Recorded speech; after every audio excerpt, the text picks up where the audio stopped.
Assalamualaikum warahmatullahi wabarakatuh. Sahabat Al-Quran, jumpa lagi di channel ini. Dan kali ini kita akan membahas tentang lam sukun dalam fi'il. Yang dimaksud di sini adalah ketika sebuah kata kerja atau fi'il itu memiliki huruf lam di dalamnya, maka bacaannya seperti apa? Nah, fi'il itu atau kata kerja dalam bahasa Arab itu ada 3, yakni fi'il madi, fi'il mudhari' dan fi'il amr. Masing-masing ketika ada huruf lam di sana, maka cara membacanya ada 2, yakni dengan cara dijelaskan atau izhar, yang kedua dengan cara diidghamkan atau digabungkan, dimasukkan dari lam sukun itu ke huruf setelahnya. Sahabat Al-Quran,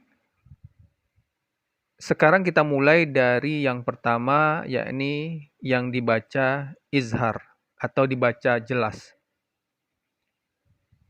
Lam sukun atau lam mati itu akan dibaca secara izhar atau jelas ketika lam sukun itu bertemu dengan huruf selain huruf ra dan lam. Jadi selain huruf ra dan lam, maka dibaca izhar atau jelas. Nah, kita ambil contoh, yakni yang pertama fi'il madhi ya. Qulna lahum kunu qiradatan khasi'in. Qulna lahum kunu qiradatan khasi'in. Jadi yang dimaksud di sini contohnya adalah kata qulna. Qul, lamnya itu dibaca jelas karena setelah lam sukun itu ada huruf nun. Jadi na-nya itu dibaca jelas. Izhar. Qulna, tidak boleh didengungkan atau dimasukkan. Jelas, dibaca jelas gitu. Selanjutnya yang fi'il mudhari', wal yaqulu qawlan sadida. Wal yaqulu qawlan sadida. Wal yaqulu, setelah lam sukun itu ada ya, maka ya-nya lamnya dibaca jelas, ya-nya juga dibaca jelas, izhar dia. Ini biasanya ada lam amar yang artinya hendaklah, yang masuk ke huruf fi'il mudhari'. Selanjutnya fi'il amar atau kata kerja perintah. Qul huwallahu ahad. Qul huwallahu ahad. Nah, setelah qul ya, ini fi'il amar, katakanlah, perintah, katakanlah. Setelah qul itu lam sukun ada huruf ha. Qul huwallah. Jadi lamnya jelas, ha-nya juga jelas, izhar, dibaca jelas. Berikutnya lam sukun itu dibaca idgham atau memasukkan dari lamnya ke huruf berikutnya. Nah, ini terjadi jika lam sukun itu bertemu dengan huruf ra dan lam. Kita contohkan ya. Qur rabbi zidani ilma. Qur rabbi zidani ilma. Kita lihat bacaannya kul rabbi. Ya, kul rabbi. Tapi dibaca qur rabbi. Jadi lebur lam sukunnya kepada ra-nya.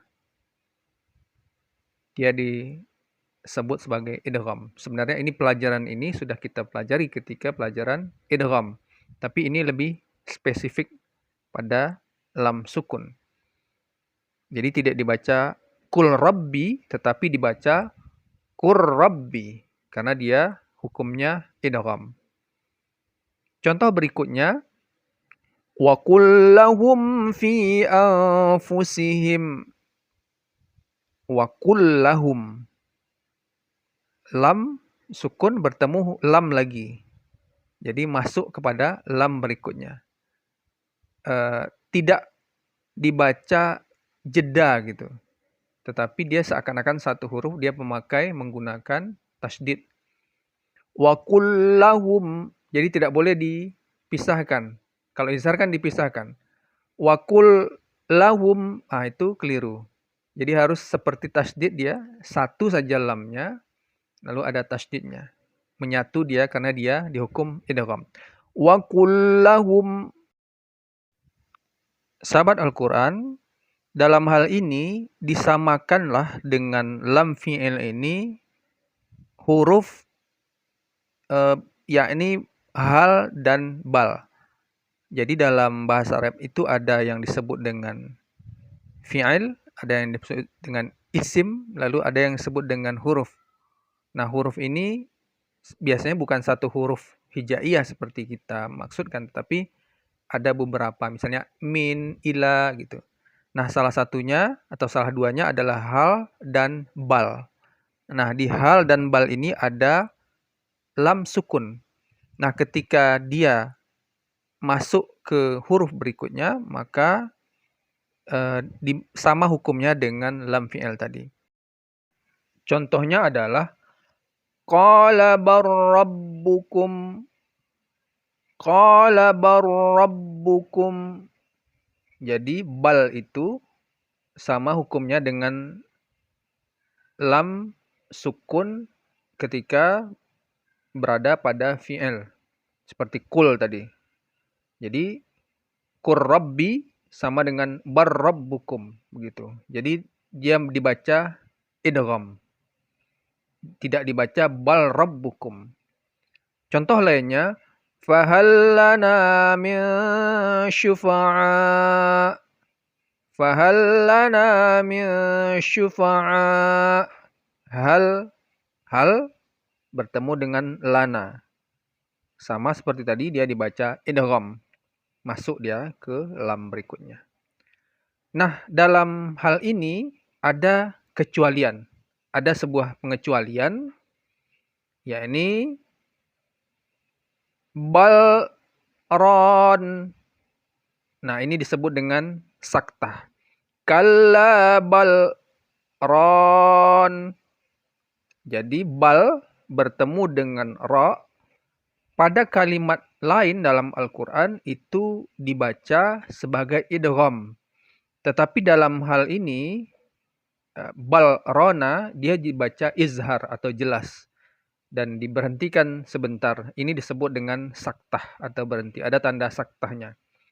Kalla balron, dan ini hanya ada satu-satunya dalam Al-Quran. Makanya dia disebut dengan gharib, masuk dalam gharibul Quran. Sahabat Al-Quran, demikian saja. Assalamualaikum warahmatullahi wabarakatuh.